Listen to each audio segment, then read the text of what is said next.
Que tenemos y la que nos falta. Señores jueces, nunca más.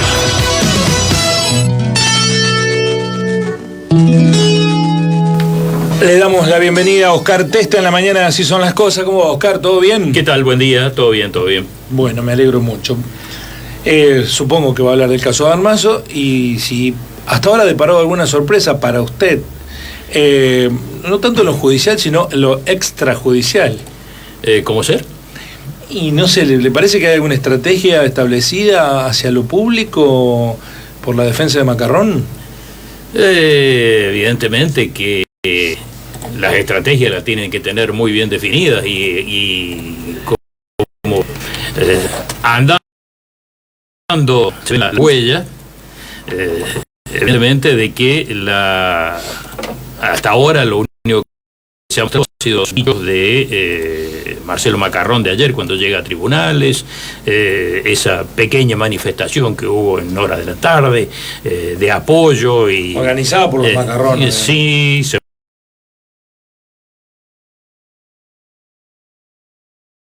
seguramente, precisamente no tuve la oportunidad de escucharlo al doctor Brito esta mañana al momento de hacer la presentación del caso, como para vislumbrar algún otro indicio respecto de cuál puede llegar a ser la estrategia defensiva, aunque medianamente ya lo hemos visto a lo largo de más de 15 años, que es lo que trata permanentemente de instalar, ¿no? Lo que reflejamos nosotros en la palabra de Brito está ligado a que él va a atacar mucho el trabajo de los anteriores fiscales, despegar al propio Marcelo Macarrón de la escena del crimen en todas sus formas y consolidar la hipótesis de que hay una cuestión sexual de por medio.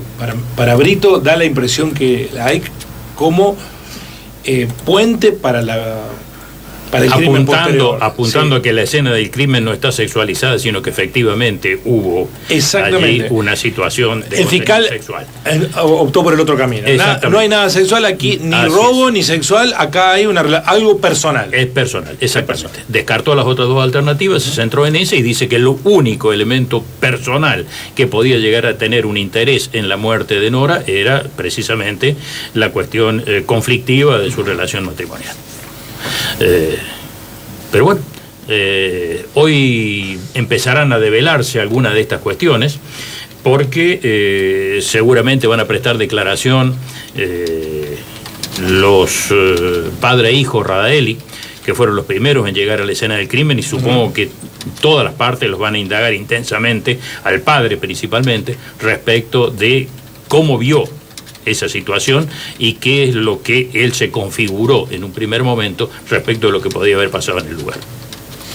¿Eso es fundamental? ¿Puede determinar algo? Y digamos que... ¿O es para ir construyendo? Es para ir construyendo, pero tienen mucho valor, porque de alguna manera estamos hablando de una escena sexualizada o de una escena que puede llegar a haber una situación de contenido sexual.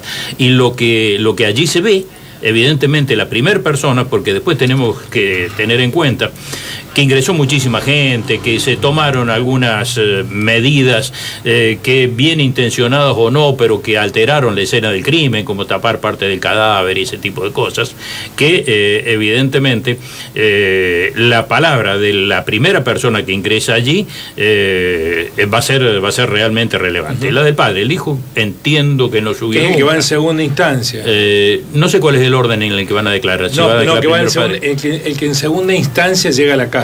Primero llega el padre. Exactamente, después llega el hijo. Es decir, el padre le avisa al hijo que es lo que se encuentra, y el hijo es precisamente el que llama a la guardia. Allí llega Gatica y se pone en marcha, digamos, todo el aparato policial, judicial, derivado del hecho de homicidio en el que se estaba presenciando, ¿no? A mí no me pasó de largo la insistencia con la que los hijos de Macarrón empezaron a disparar munición, no de menor escala, sino gruesa, hacia Michel Rohrer. Sin nombrarlo en algún caso, pero me dicen que en alguna entrevista incluso lo nombraron. Da la impresión que eso no es un rapto de espontaneidad de los hijos de Marcelo. No, puede ser también una cuestión estratégica. Sí, lo más probable una que sea estrategia una de cuestión defensa. estratégica, exactamente. Ya todos hemos sido testigos de que están hombro con hombro con su padre, evidentemente. Forman parte de toda esa estructura defensiva de Marcelo Macarrón, y evidentemente el hecho de sembrar alternativas distintas a las presupuestadas por el fiscal forman parte también de una manera de llenar de dudas la causa, y sabemos precisamente que de la duda lo que surge es neutralizar la cuestión de certeza, que es imprescindible para una sentencia condenatoria. Aunque no se llegue absolutamente a nada, la posibilidad de instalarla seriamente a esa duda coadyuva evidentemente a la estrategia defensiva. Está bien. Y hay también un esfuerzo, me parece a mí, porque saben que hay una opinión pública y publicada que les es adversa a los Macarrón, por enviar algunas señales de empatía con la sociedad. Por lo menos lo percibo yo. ¿Por parte? Sí, yo creo que la conducta seguida por el acusado en todos estos 15 años, evidentemente que apunta en esa dirección. Tenemos que tener en cuenta que luego de la famosa conferencia de prensa que se dio horas después de conocerse el homicidio de Nora, hasta ayer que ingresó a tribunales, de boca de Marcelo Macarrón no había salido absolutamente nada, y quienes se dirigían hacia la sociedad o hacia los medios en un primer momento fueron Daniel Lacase como vocero de él, y después lo que Marcelo Brito ha dicho a lo largo de los 15 años de defensa, ¿no? Oscar, esto de cómo, a ver, nosotros explicamos, pero para preguntarte y que vos lo corrobores, no puede ser caratulado, digamos, como femicidio porque la ley es posterior al hecho, digamos, del agravante, ¿no? Cuando se modifica el Código Penal. Eso por un lado, pero ¿cómo puede jugar jurídicamente esto que dijo hoy Rivero, que tiene que ser analizado en contexto de violencia de género, el asesinato de Nora Dalmazo? Bueno, digamos que esa cuestión va más bien dirigida hacia los jueces técnicos. Es bastante difícil para el jurado popular poder analizarlo desde esa perspectiva. Lo que sí, evidentemente, que debe ser analizado con perspectiva de género por una razón muy sencilla.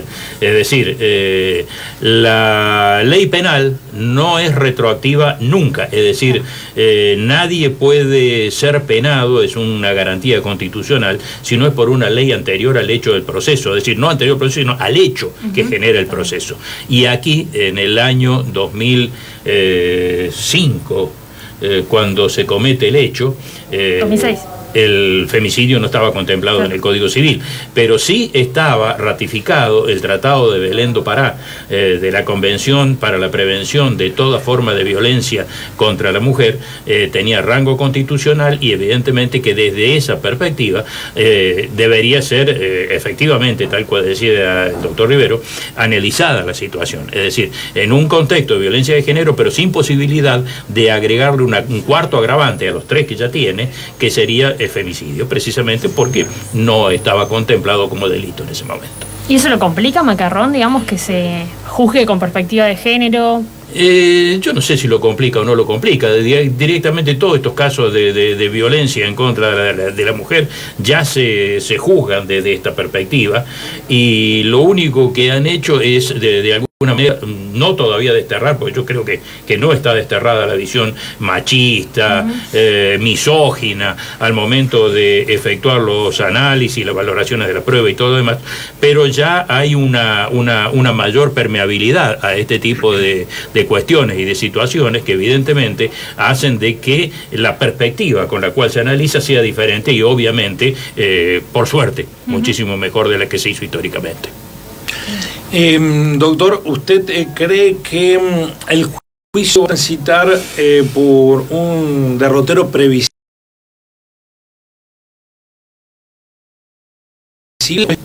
o de los acontecimientos? Me llamó la atención lo que dijo el doctor Rivero esta mañana respecto de las amigas no tan... yo creo que estas personas, que son varias, realmente podemos esperar alguna situación que justifique las expectativas con las cuales se está encarando el juicio, y no que simplemente se traslade a través de una reiteración mecánica de todo lo que ya obra en el medio. Por experiencias personales, muchísimas veces me he encontrado a lo largo de los juicios orales con situaciones disruptivas que realmente han marcado cambios o han acentuado. Para eso están los juicios orales. Exactamente, ¿no? Para eso están los juicios orales. Y reitero esto, no es nada sencillo para una persona ir y sentarse adelante de un juez, de un tribunal, de un fiscal, de un abogado defensor, en simultáneo a defender una posición determinada, sobre todo en testimonios que van a durar horas, exactamente. La posibilidad de obtener datos que sean relevantes para la causa siempre está presente. Bueno, me contó un pajarito en tribunales que hay una verdad no escrita en tribunales, que a veces los jurados populares, cuando la defensa es muy persistente, en vez de tener una actitud empática, tienen una actitud reactiva. Que cuando, para que lo entendamos todo, en términos coloquiales, cuando la defensa se pone muy pesada, al jurado popular no le gusta. Que la defensa tiene que tener una especie de equilibrio constante, hasta dónde no ir y hasta dónde frenarse, sobre todo porque los jurados populares reaccionan más desde lo emotivo que de lo racional. Yo creo que el doctor Brito no le va a tener que dar ninguna clase de eso y lo maneja con una habilidad descomunal. Digo que esto opera, pero que digamos que a cualquier persona, no solamente a los jurados populares, en cualquier debate personal que podamos llegar a tener, cuando alguien se pone persistente, insistente, evidentemente que genera una reacción en contrario, claro, en el cual las posiciones que como dice la en contra, Cuenca, no minches, no minches. Más o menos. Digamos que coloquialmente eso puede ser lo que significa. Exactamente. Yo tengo una duda muy desde la ignorancia en judiciales, lo pregunto, de verdad que no sé nada. Pero digo, ¿qué pasa si Rivero, como fiscal acusador, prueba, a lo mejor no lo hace o no puede, no lo sé, digo, pero si prueba que el que la mató, o sea, el asesino, el autor material es Macarrón, mientras la acusación, digamos, por donde llega la elevación a juicio, es como instigador? ¿Qué pasa ahí? Esa sería una situación novedosa dentro del propio proceso, en el cual se genera un nuevo hecho. Tiene que pedir la reformulación del hecho en los términos que él entiende que están probados, y precisamente se produce una nueva indagatoria en los términos de esa nueva acusación. Eventualmente pero ya no se lo va a poder pruebas. Acusar como imputado, sí. Sí, él está imputado, es decir, se varía el hecho nada más. Pasaría de ser autor intelectual a autor material. ¿Eso puede pasar? ¿No prescribió? Bueno, precisamente es muy probable que la defensa lo plantee, pero no tiene ninguna posibilidad de prosperar. No. Claro. No, porque él ya está acusado de haber matado a su mujer. ¿Está claro? En un rol diferente, mandado matar. Ahí está. Y en ese otro caso concreto, simplemente sería una alteración fáctica de una responsabilidad penal de la cual ya está acusado. Y lo último, doctor, porque sí, sé que tiene mucha demanda dado a que se ha transformado en una especie de estrella mediática. No le estoy tomando el pelo. Nos pone muy orgullosos que este espacio en el que usted ha protagonizado y lo ha jerarquizado. Espero que sea honesto en eso y no esté hablando de los celos. Celos tenemos porque nos roban la perla del programa, pero eso no es ningún problema. Tenemos la generosidad de compartirlo con todos los medios, porque además nos ponemos muy tendría que agradecérselo y hacerlo público. No veo que ninguno lo haga público todavía. No importa, porque choros hay por todos lados. Creo que en ese sentido todos saben que tienen que caminar por las piedras, ¿no? En el juicio. Por supuesto. Tienen que caminar por las piedras en el sentido que cualquier desliz puede provocar y es un juicio tan grande, claro, que eso intensifica esa sensación de andar con pie de plomo, sí, claro, porque no es lo mismo un juicio común y corriente con 4 o 5 testigos, 2 testigos presenciales, 2 policías y un médico, claro, en el cual en 2 días se termina todo, se alega y se resuelve, en donde algunas cuestiones por allí pueden llegar a sostenerse sin mayores riesgos, digamos, de que algo lo contradiga y se caiga. En este caso concreto, realmente estamos hablando de 300 testigos citados. Sí, que no van a ser que no van a declarar sí, todo con seguridad, pero que evidentemente, de acuerdo a cómo vayan surgiendo las situaciones, tenemos que, si no podemos descartar, que se citen nuevos incluso. Claro, sí. Va a ser muy interesante, pero muy interesante, porque algo que me subrayó Florencia, la frase de Rivero dedicada a las congresistas, las amigas no tan amigas, porque van a ir a declarar. Claro. Y ahí va a haber un dentro de lo que yo alcancé a peloteo. escuchar, que es parcial la parte del doctor Rivero, evidentemente fue lo que más expectativa me despertó. Esa frase, nada más. Es decir, ahora habrá que ver cómo harán los bueyes, ¿no? En cuanto estén sentadas ahí. Pero después le pone también una certeza que Pizarro, digamos, explica en su requisitoria que él habla de sicario o sicarios, como diciendo es uno o puede ser más. Uno o más, exactamente. Y Rivero, hay un asesino. Acá no pasa una sola persona. O sea, ahí ya tenés como una línea también. Sí, eso lo puede manejar. Es decir, lo del doctor Pizarro. Claro, sí. Es decir, me parece que para protegerse, hablaste de uno y eran más, o al revés. Incluso en el desarrollo de la requisitoria, lo evalúa en su momento diciendo de que mientras uno la estrangulaba, otro sexualizaba la escena. Sí, ayer lo leyeron. Por las lesiones intravitam que presentaba en las zonas ginecológicas. Exactamente. En un momento determinado está presuponiendo que son dos. Que hay dos, exactamente. Bueno, de hecho, la propia elevación a juicio, ayer pasamos, esta mañana escuchamos parte del detalle de cómo encontraron a Nora. Sorprende que Nora esté muerta con parte de su sexualidad cubierta y otra parte no. Sí. A mí lo que más me sorprende, y en eso concuerdo con el doctor Pizarro en una eventual sexualización de la escena, es en la posición ginecológica que estaba. Alguien que está siendo estrangulado, me parece que por una cuestión hasta instintiva de reacción, de tirar patadas. Claro, exactamente. Básicamente eso, es decir, no se muere en una posición coital. Me parece una locura eso. Y así estaba. Sin embargo, la muerte de Nora de ridícula no tiene nada, dijo Rivero hoy. ¿Qué te sugiere esa frase? Eso lo escuché también. ¿Qué te sugiere esa frase? No sé, vamos a ver cómo lo traducen los hechos y en su propia actuación. Yo creo que hace de alguna manera referencia a un poco lo que fue toda la historia de la causa y todo lo que se dijo. Es decir, lo dijo como conclusión de las varias muertes de Nora que fue detallando a lo largo de su exposición. Sí, eso me parece que buscó ahí subirse una ola, ¿no? Sí, un efecto respecto del jurado. Es decir, hay que ser efectivo. Tampoco, tanto el fiscal como la defensa tienen que ser efectivos en eso. No cabe ninguna duda. Es decir, los jurados saben perfectamente que de alguna manera van a tener que utilizar lo que han estado escuchando en este momento como guía para ir escarbando dentro de lo que vaya a ir ocurriendo dentro del juicio. Tenemos que recordar que los jurados no preguntan, no hacen absolutamente nada. Son testigos de todo lo que allí va pasando, pero que no pueden aportar ningún elemento personal. Pero ¿qué capítulo habría si hay una reformulación de la carátula, no? Probablemente sí, seguramente también. Lo dará el propio desarrollo del juicio de esa posibilidad. Sí, los testimonios. duda. Y para finalizar con esto de los testimonios, ¿es raro que no encuentren a un testigo? No es tan raro. A mí se me han dado en casos en los cuales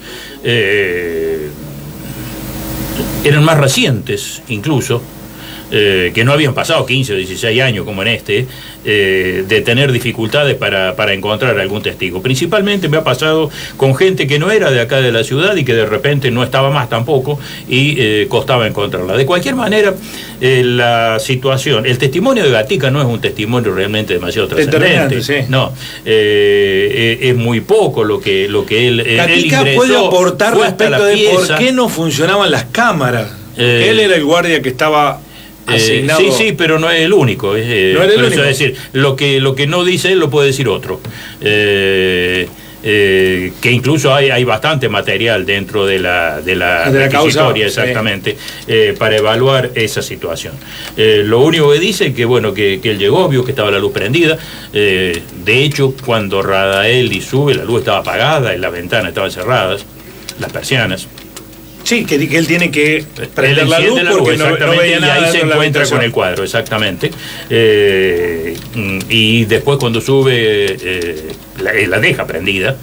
Y cuando sube Gatica la encuentra encendida las luces, pero él baja, llama por teléfono a sus superiores, pone en conocimiento lo que está pasando y le dicen que se quede ahí y espere.